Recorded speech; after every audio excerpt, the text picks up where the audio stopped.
అందరికీ హాయ్ అండి, good morning. మీరందరూ ఎలా ఉన్నారండి? మేమైతే చాలా చాలా బాగున్నాము. అలాగే మీరందరూ కూడా బాగుండాలని మనస్ఫూర్తిగా కోరుకుంటున్నాము. మన ఛానల్ని రెగ్యులర్గా ఫాలో అయ్యే చాలామందికి తెలిసే ఉండొచ్చండి. మేము ఇప్పుడు వైజాగ్లో ఉన్నామన్నమాట. ఇలా వెకేషన్ స్టార్ట్ అయ్యిందో లేదో అలా మా ఇన్లాస్ ఇంటికైతే వచ్చేసాం. మా అత్తయ్య గారు అయితే అన్నం వార్చి పక్కన పెట్టారు. ఇక నేను మా తోటికోడలు కలిసి సాంబార్ అలాగే అరటికాయ వేపుడు చేస్తున్నాము. మా వారే ఇంటికి పెద్ద కొడుకండి. సో మేమొచ్చేసి హైదరాబాద్లో ఉంటాము.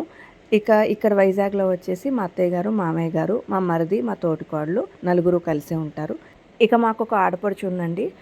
తను కూడా మా అత్తగారింటికి దగ్గరలోనే ఉంటుంది. అంటే ఒక హాఫ్ అన్ అవర్ డిస్టెన్స్ అనమాట వాళ్ళ ఇంటికి, మా అత్తయ్య గారింటికి. సో మా ఆడపడుచు వాళ్ళది వచ్చేసి జాయింట్ ఫ్యామిలీ.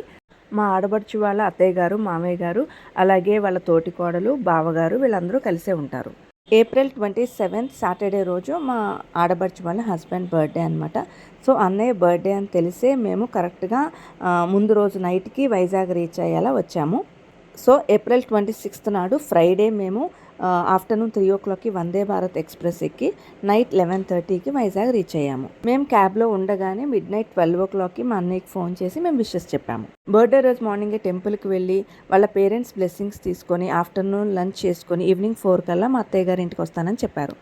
ఈవినింగ్ వచ్చేసరికి మా అన్నయ్యకి సర్ప్రైజ్ ఇద్దామని చెప్పేసి మేము ఆన్లైన్లో ముందుగానే కేక్ ఆర్డర్ చేసి తెప్పించాము. ఇది వచ్చేసి బ్లాక్ ఫారెస్ట్ కేక్ అనమాట. సో మా పిల్లలు కట్ చేయించినట్టుగా ఉంటుందని చెప్పేసి హ్యాపీ బర్త్డే మామయ్య అని రాయించాము. ఇక ఈవినింగ్ 4 o'clock అయితే మా ఆడపడుచు వాళ్ళు వచ్చేసారండి. ఇంకా రాగానే మేమైతే సర్ప్రైజ్గా కేక్ కటింగ్ చేయించి బయటకు బయలుదేరాము. ఫస్ట్ అనుకున్న ప్లాన్ అయితే బీచ్కి వెళ్దాం అనుకున్నాము. కాసేపు అక్కడ టైం స్పెండ్ చేసి బయట డిన్నర్ చేసి వద్దాం అనుకున్నాం. కానీ అనుకోకుండా పిల్లలు నెట్లో చూసి గో కార్టింగ్కి వెళ్దామని అడిగారనమాట. సో మేము ఇప్పుడు గో కార్టింగ్కి వెళ్దామని డిసైడ్ అయ్యాము. ఇక వెళ్ళేటప్పుడు మేమైతే ఋషికొండ బీచ్ ఒకటి, అలాగే ఋషికొండలోనే వెంకటేశ్వర స్వామి టెంపుల్ ఉంది, ఇవన్నీ దాటుకుంటూ వెళ్ళామన్నమాట. మేము లాస్ట్ ఇయర్ హాలిడేస్కి వచ్చినప్పుడు ఋషికొండలోని వెంకటేశ్వర స్వామి టెంపుల్ ఒకటి, అలాగే అరసవెల్లి సూర్యనారాయణ స్వామి టెంపుల్, అలాగే ఆ టెంపుల్కి దగ్గరలో ఉన్న శ్రీకూర్మం, ఇలా కొన్ని టెంపుల్స్ అయితే చూసామండి. ఈసారి రాగానే మేము ఫస్ట్ వెళ్తున్న ప్లేస్ అయితే మాత్రం ఈ గో కార్టింగే. మేము ఈ రోజు వెళ్ళబోయే ఈ గో కార్టింగ్ వచ్చేసి మా అత్తయ్య గారింటికి ఆల్మోస్ట్ 1 hour నుంచి 1.5 hour వరకు టైం పడుతుందండి. ఇది వచ్చేసి ఆనందపురంలో ఉందంట. ఈరోజు మా ట్రిప్ ఎలా జరిగింది అంటే అనుకున్నది ఒకటి అయినది ఒకటి లాగా అయిపోయిందనమాట.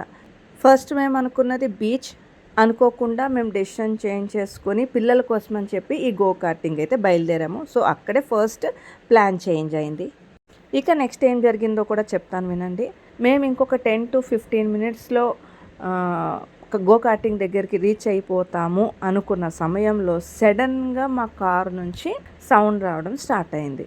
సో వెంటనే కారు స్టాప్ చేసి మా హస్బెండ్ అలాగే మా ఆడపడుచు వాళ్ళ హస్బెండ్ కూడా దిగి చూస్తే ఏమైంది అంటే కింద సైలెన్సర్ దగ్గర నుంచి సౌండ్ వస్తుందంట. మేమైతే చాలా భయపడ్డామండి. ఏంటి ఇలా బర్త్డే అని చెప్పి సెలబ్రేషన్స్ సరదాగా జరుపుకుందామని ఫ్యామిలీ అంతా బయటకు వస్తే ఇలాగ డిస్టర్బ్ అవుతున్నాం ఏంటి అనేసి డిసప్పాయింట్ అయ్యాము కొంచెం. కానీ దేవుడు మాకు చేసిన మేలు ఏంటంటే మేము కొంచెం ముందుకు వెళ్ళగానే మాకు right side car repairing shop కనిపించింది అనమాట. సో వెంటనే అక్కడికి వెళ్ళిపోయాము. అక్కడికి వెళ్ళగానే చూసి సైలెన్సర్ 2 ముక్కలుగా విరిగిపోయింది, అది ఇమీడియట్గా రిపేర్ చేయించుకోవాలి, 1500 అవుతుందని చెప్పారనమాట. మాకు ఇంకా ఆప్షన్ లేక మా కార్ అక్కడే రిపేర్కి ఇచ్చేసి మేము మళ్ళీ ఒక షేర్ ఆటోలో ఈ గో కార్టింగ్ దగ్గరికి అయితే రీచ్ అయ్యాము. తీరా ఇక్కడికి మేము రీచ్ అయిన తర్వాత మా పిల్లలైతే ఆకలి అన్నారండి. ఎందుకంటే ఇంట్లో మేము వాళ్ళు రాగానే హడావిడిగా కేక్ కట్ చేయించేసి జస్ట్ కాఫీ టీ తాగేసి బయలుదేరిపోయాము. సో పిల్లలు మధ్యాహ్నం లంచ్ తర్వాత ఏమీ తినలేదు. సో ఇంకా వాళ్ళ ఆకలి అంటే పక్కనే ఉన్న ఫుడ్ స్టాల్కి అయితే వెళ్ళాము. వాళ్ళ దగ్గర ఓన్లీ ఫ్రెంచ్ ఫ్రైస్ ఉందన్నమాట, వేరే ఇంకేమీ లేవు. కానీ మాకు ఇంకో ఆప్షన్ లేక మేము ఫ్రెంచ్ ఫ్రైస్ ఆర్డర్ చేసాము. మీకు ఇక్కడ ఇండియన్ కిచెన్ అని కనిపిస్తుంది కదా, కరెక్ట్గా దీని నెక్స్ట్ డే మనకి గో కార్టింగ్ ఉంటుందన్నమాట. ఈ గో కార్టింగ్కి మీరు ఎవరైనా వెళ్ళాలి అనుకుంటే ఈ ఇండియన్ కిచెన్ ఒక ల్యాండ్ మార్క్ కింద తీసుకోవచ్చు. మా అత్తగారి ఇంటి దగ్గర నుంచి ఇక్కడికి 25 kilometers ఉంటుందంట. అంటే అప్రాక్స్గా ఒక 1 hour టైం పడుతుందంట.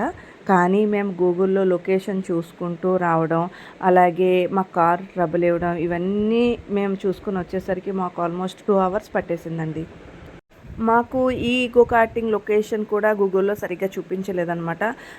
భీమిలి అడ్రస్‌ది చూపించింది. భీమిలి దగ్గర ఉన్న గో కార్టింగ్ అయితే ఇప్పుడు క్లోజ్ అయిపోయిందంట, లేదంట.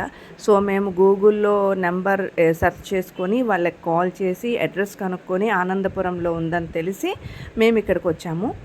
ఈ లొకేషన్ దగ్గరలోకి వచ్చిన తర్వాత కనీసం ఒక 4-5 మెంబర్స్ని కూడా మేము అడిగుండొచ్చు, ఇక్కడెక్కడైనా గో కార్టింగ్ ఉందా, లేకపోతే కార్ రేసులకు సంబంధించిన ప్లేస్ ఉందా అంటే ఎవ్వరికీ తెలియలేదండి.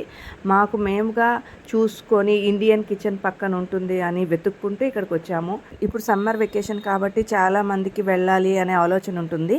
సో, ఎవరు కూడా ఇబ్బంది పడొద్దండి. వీళ్ళ టైమింగ్స్ కానీ, వెబ్సైట్ అడ్రస్ కానీ, లేకపోతే వాళ్ళ కాంటాక్ట్ నెంబర్, ఇవన్నీ కూడా నేను మీకు డిస్క్రిప్షన్లో ఇస్తాను. ఇంకా ఏమైనా మీకు డీటెయిల్స్ కావాలంటే కూడా నా కామెంట్ సెక్షన్లో మీరు అడగండి, మీకు నేను డీటెయిల్స్ ప్రొవైడ్ చేస్తాను. సో, వీళ్ళ దగ్గర ఏమేమి ఉన్నాయి, టికెట్ ప్రైజెస్ ఎంత, ఇవన్నీ కూడా ఒక బోర్డు పెట్టారండి టికెట్ కౌంటర్ దగ్గర.